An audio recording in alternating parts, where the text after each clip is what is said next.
berhati-hati dalam perkara-perkara yang menyebabkan kemurkaan Allah SWT.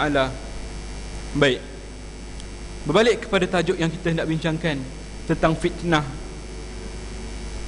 Fitnah pada dewasa kali ini sudah menjadi-jadi, sudah bagaikan menjadi satu trend ataupun satu kelaziman bagi kita, bukan saja masyarakat, dalam kalangan masyarakat Malaysia, bahkan di seluruh dunia.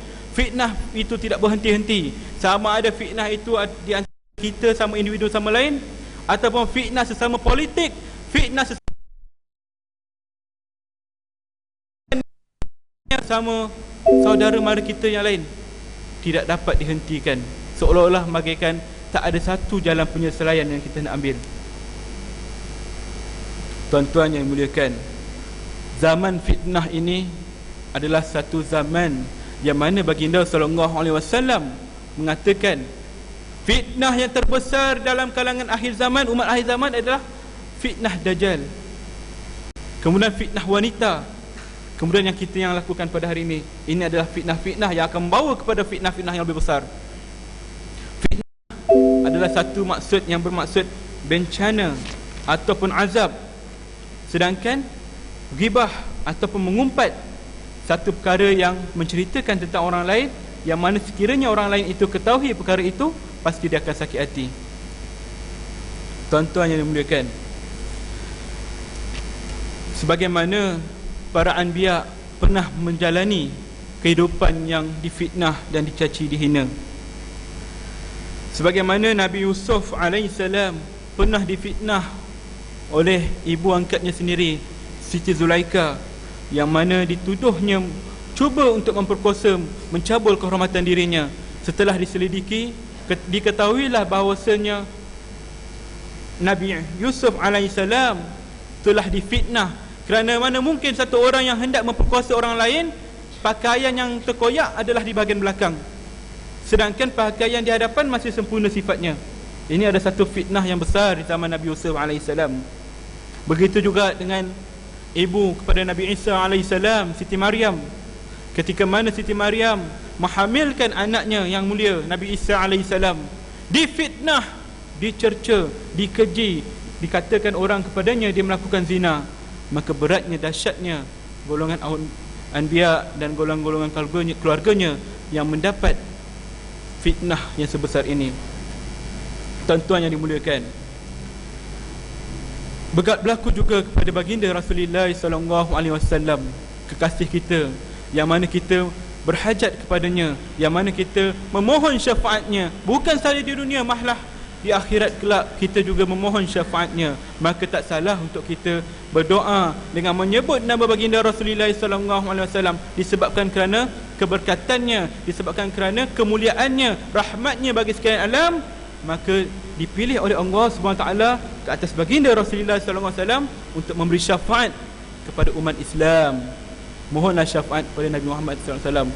Dengan izin Allah SWT, Allah SWT akan mengangkat dosa kita. Allah Ta'ala akan memasukkan kita ke dalam rahmatnya, ke dalam syurganya. Dalam satu kisah ketika mana peristiwa Al-Ifiq, iaitulah yang terjadi kepada Ummul Mukminin Siti Aisyah radhiyallahu anha, dalam perjalanan pulang, ketika mana baginda Rasulullah sallallahu alaihi wasallam dalam perjalanan pulang bersama rombongannya setelah menang dalam peperangan Bani Musta'lik, dalam peperangan menentang Bani Musta'lik.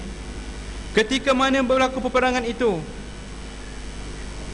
baginda Rasulullah sallallahu alaihi wasallam memerintahkan kepada rombongannya untuk berhenti sebentar berehat di kawasan yang berhampiran dengan kota Madinah pada ketika itu. Pada saat itu dalam rombongannya, baginda Rasulullah sallallahu alaihi wasallam membawa salah seorang isterinya, iaitu Siti Aisyah radhiyallahu anha, yang mana ketika mana Rasulullah sallallahu alaihi wasallam hendak melakukan permusafiran, baginda sallallahu alaihi wasallam akan memilih salah satu daripada isteri-isterinya untuk menemaninya ketika mana dalam permusafiran itu. Cara baginda Rasulullah sallallahu alaihi wasallam untuk memilih salah seorang isteri Nabi untuk diikut ketika musafir adalah dengan kaedah mengundi. Baginda sallallahu alaihi wasallam mengundi. Jadi tuan-tuan yang mungkin mempunyai isteri-isteri, bolehlah melakukan undian jika mana kita melakukan pemusafiran. Ini adalah sebagaimana yang disunahkan baginda Rasulullah SAW. Ketika mana berehat, Siti Aisyah radhiyallahu anha ketika itu berada di dalam satu tempat di atas unta, yang mana tempat itu ditutup. Sebabkan isteri baginda Rasulullah SAW satu orang yang perlu dimuliakan, tidak boleh dilihat wajahnya, tidak boleh dilihat hijab dan sebagainya apa yang ada terkandung pada dirinya. Maka diletakkan di atas unta. Di atas unta itu ada satu para ataupun satu tempat yang mana satu orang duduk dalam itu, ditutup dengan kelambu. Maka tidak ada siapa pun kelihatan ketika mana mereka sedang berjalan. Ketika mana dalam berehat itu, Sayyidatina Aisyah radhiyallahu anha hendak membuat satu hajat, membuang hajat. Maka dia pun keluar daripada tempat persembunyiannya itu, dia turun pergi ke tempat yang jauh daripada rombongan baginda Rasulullah SAW. Dan ketika mana selesai hajatnya itu, Siti Aisyah radhiyallahu anha pulang ke tempatnya asal, dan didapatinya rantai leher yang dikalungkan di lehernya itu terjatuh, tercicir. Maka dia berpatah kembali ke tempat yang dikhodak hajatnya tadi. Ketika mana dalam mencari itu, rombongan baginda Rasulullah SAW tidak sedar kerana akan Sayyidatina Aisyah tidak ada dalam tempat persembunyian itu. Maka mereka pun bergerak meninggalkan Sayyidatina Aisyah yang ketika itu sedang mencari-cari rantai lehernya itu. Dan ketika mana Sayyidatina Aisyah radhiyallahu anha pulang kembali ke tempat mereka duduk sebentar tadi, maka dilihatnya tidak ada satu orang pun yang tinggal, kerana rombongan baginda Rasulullah SAW telah bergerak terlebih dahulu meninggalkan dirinya. Tinggallah Sayyidatina Aisyah radhiyallahu anha sendirian. Dan dalam keadaan sendirian itu, Sayyidatina Aisyah yang dalam kepanasan membuka nikabnya, membuka cadarnya kerana kepanasan. Dan ketika itulah sahabat Nabi, iaitulah Safwan ibnu Al-Mu'attal As-Sulami, satu orang sahabat yang ditugaskan untuk berada di akhir rombongan. Tugasnya adalah mengutip apa sahaja barang-barang yang tercicir sekiranya ada terjatuh dalam rombongan itu. Maka ketika mana dia sedang dalam perjalanan, dia ternampak satu orang wanita yang sedang berkeludung. Dan ketika mana itulah dia terlihat wajah Sayyidatina Aisyah radhiyallahu anha ketika itu sedang tidur. Maka dapat dicam akan muka wajah Sayyidatina Aisyah radhiyallahu anha kerana Safwan ketika itu, ketika mana turunnya sebelum turunnya perintah hijab kepada isteri Nabi sallallahu alaihi wasallam, Sayyidina Safwan pernah melihat wajah Sayyidatina Aisyah. Jadi bila mana dia melihat wajah Sayyidatina Aisyah, dia kenal ini adalah isteri Nabi yang mulia Rasulullah sallallahu alaihi wasallam. Tidak ada satu patah perkataan pun, hanya melainkan dikatakan beristirja, inna lillahi wa inna ilaihi rajiun.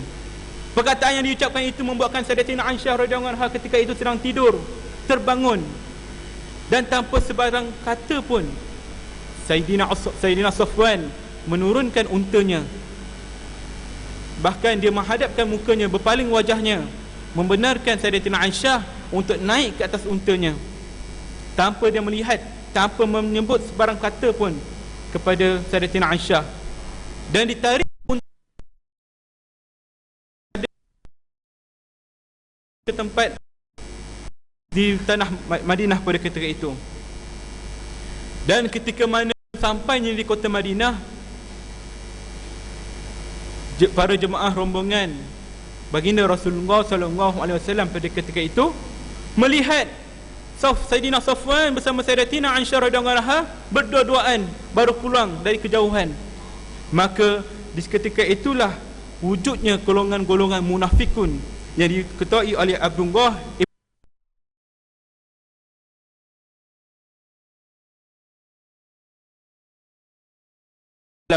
Maka bahawa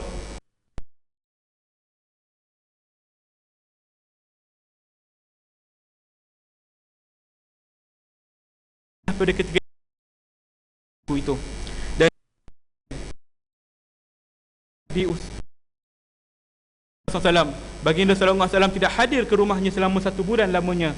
Duduklah Sayyidatina Aisyah bersama dengan bapanya Sayyidina Abu Bakar As-Siddiq radhiyallahu anhu. Ketika mana dalam satu bulan itu baginda SAW merasa sangat sedih, duka cita kerana